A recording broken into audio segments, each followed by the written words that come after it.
Yo,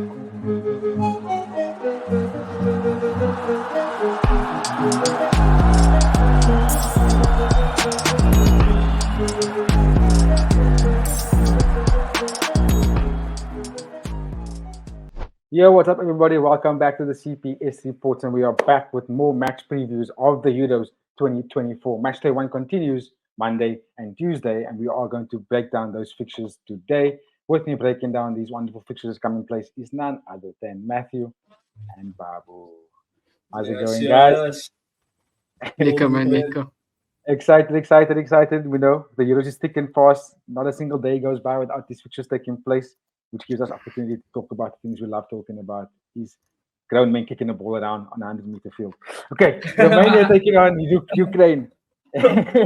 Romania taking on Ukraine, and what a good picture. Matthew was saying off camera, this is the first time that these two countries are playing each other competitively in a tournament and not just match friendlies.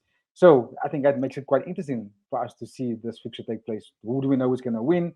What the head-to-head looks like, and who's got the better players? I think it's safe to say that the Ukrainians are the slight favorites coming into this fixture. Not to mention that, Romania does have some players that can cause some problems, but in this fixture right now, I think Ukraine does have a bit more to offer on every part of the field. That is striking department, midfield, and defense.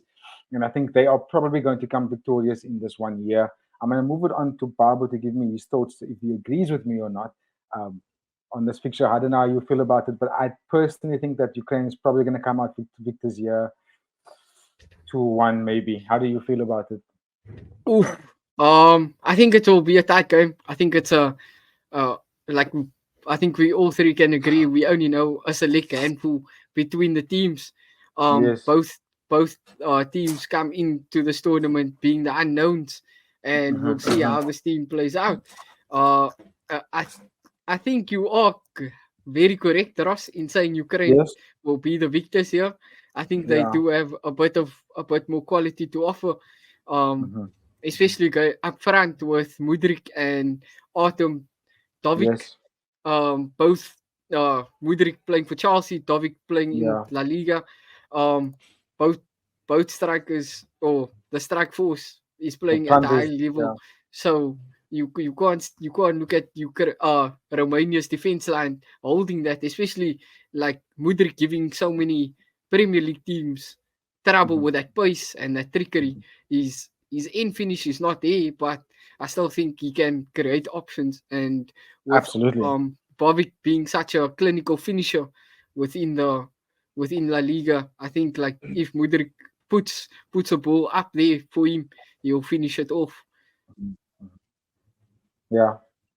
That just looks like Ukraine has got a bit more patterns of play that they could utilize with the players that they do have. Zinchenko, I was talking about Mikalenko, but he's not available. Obviously, you mentioned Mudryk and the what's his name, Artem. Very good forwards. There was another player that's in the team that I think is going to be a standout player to watch, and that's Victor Sangankov. I think he's obviously on everyone's lips. Arsenal has been looking at him quite frequently over this current season. I think what we're just trying to say here is that Ukraine just has a lot more players that fall out the 11, and that's probably what's making us make the decision as to why they're going to win. Matthew, let's bring it to you. How do you think Ukraine performs in this competition, and also for this opening match for them for the competition of Euro? Yeah, look, I think obviously we've discussed the certain players also off camera as well. You know that Ukraine have to offer in this game going forward into this game. Of course, I think respectfully, Romania, they're not a respected footballing institution. You know what I mean? In terms of the big names, you know what I mean? I don't know about Romania. I can look at Ukraine and I can say, okay, there's a couple of players there that I can pick out that are star-studded somewhat in the footballing world. Not star-studded, but are big footballing names. Of course, you know, I'm not trying to obviously throw any disrespect to Romania, but respectfully, Ukraine, they've got the players, bro, ultimately. You know what I mean? I think if you look at players like Mudryk, Yarmolenko, you know, they can cause a problem for Romania, who I don't know who they got in the back line. Probably a 55 rated football on FIFA 23, you know what I mean? And then you've got obviously You know, Mikalenko who's injured, obviously, but Zinchenko's there in the team. Yes. Yeah, obviously. So, like I say, I think Ukraine has more to offer, bro. And I'm going to And say they're they'll gonna probably get probably win this points now. game 3-1. Yeah, Sure. I would say 3-1 to Big score. Ukraine. Ultimately, bro. You know what I mean? I think also Romania is not going to make it past the group stages. Big statements, but it's difficult to disagree with that. I mean, if we just look at the two lineups on paper and also the group that they are in, Belgium and Slovakia, I think it's probably safe to say that Romania is not going to get the third or even second spot. So we move on. We move on to the other team that's Just before we move on, I think it's to mention, like, on the Romanian team, their number 10, Ines Hadji. He comes from a good lineage.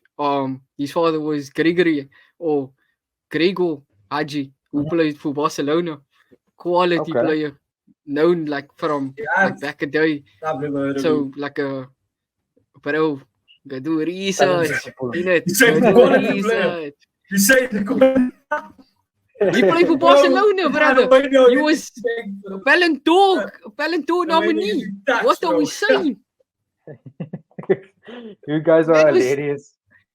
Man was nominated for a Ballon d'Or. And So that he means came he from comes from good Barcelona. lineage. That's the only reason I know him, man. Yeah, he's got good lineage. Okay, so to see like a father-son play like Euros, like it doesn't happen quite often. So That's not like a on frequent the thing, yeah. Romanian team, look at that number 10. What's that number 10? Could be an Bro, older no, god. definitely. Sub in there, bro. Listen to this guy. Look, we're definitely gonna have our eyes on the match because it's obviously an opening game for that match day. So we will have our eyes on it and see who comes of it, see who comes victors of that one.